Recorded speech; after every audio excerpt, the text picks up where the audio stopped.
Oui, bonjour. Alors, dans votre cahier de micrométrie, on est dans la micrométrie numéro 4 et on va s'attarder à l'exercice G. Bon, tout d'abord, on avait déjà préalablement sorti les informations de l'énoncé. La question G se lit comme suit. Un œuf mesure combien de divisions à 1000x? Bon, d'accord. Alors, qu'est-ce qu'on a comme information ici? Alors, je sais que mon œuf mesure 60 micromètres.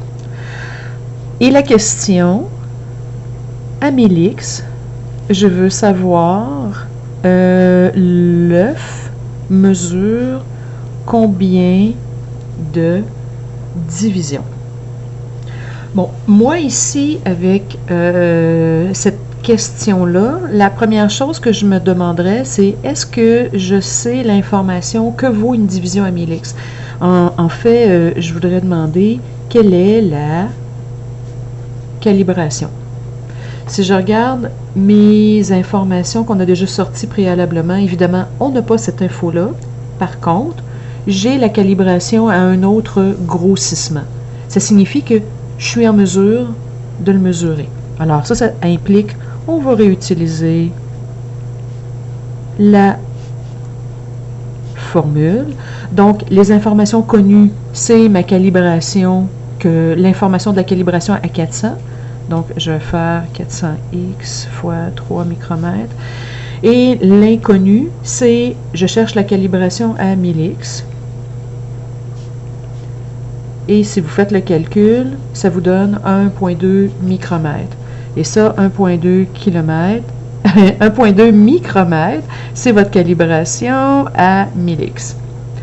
Évidemment, le problème n'est pas terminé parce que ce n'est pas la calibration qu'on cherche, mais bien un œuf vaut combien de divisions.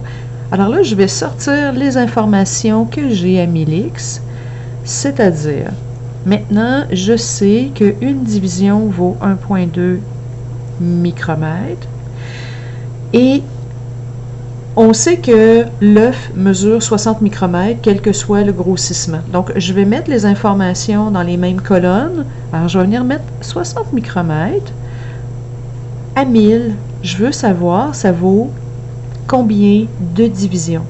Là, vous allez faire une règle de 3 parce que j'ai des informations dans le même grossissement et vous allez obtenir que l'œuf mesure 50 divisions. Ça ici, c'est la première façon de le faire. D'accord? Ça, c'est la première façon. Il y en a une deuxième, où est-ce que vous allez faire un peu de déduction, mais qui est intéressante aussi. La deuxième information, dans l'énoncé, on a eu comme information qu'à 200x, un œuf valait 10 divisions. Alors, je vais venir l'écrire. Donc, je sais qu'à 200, un œuf vaut 10 divisions. Et là, on me demande dans la question, à 1000x, mon œuf en vaut combien? Comme ce sont uniquement des divisions, ce n'est pas des mesures, ce n'est pas des millimètres, des micromètres, ici, vous avez le droit de faire la règle de 3. Alors, pour vous prouver que ça fonctionne, je sais que de 200 à 1000, évidemment, j'ai un facteur 5.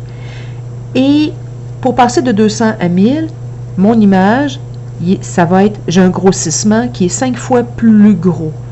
Donc, ça va être normal d'avoir 5 fois plus de divisions. Alors ici, je vais faire 10 divisions fois 5 et ça vous donne bel et bien 50 divisions. Donc, si vous faites la règle de 3, 1000 fois 10 divisé par 200, vous arrivez à 50. Alors, voici, c'était les deux façons pour réaliser cet exercice.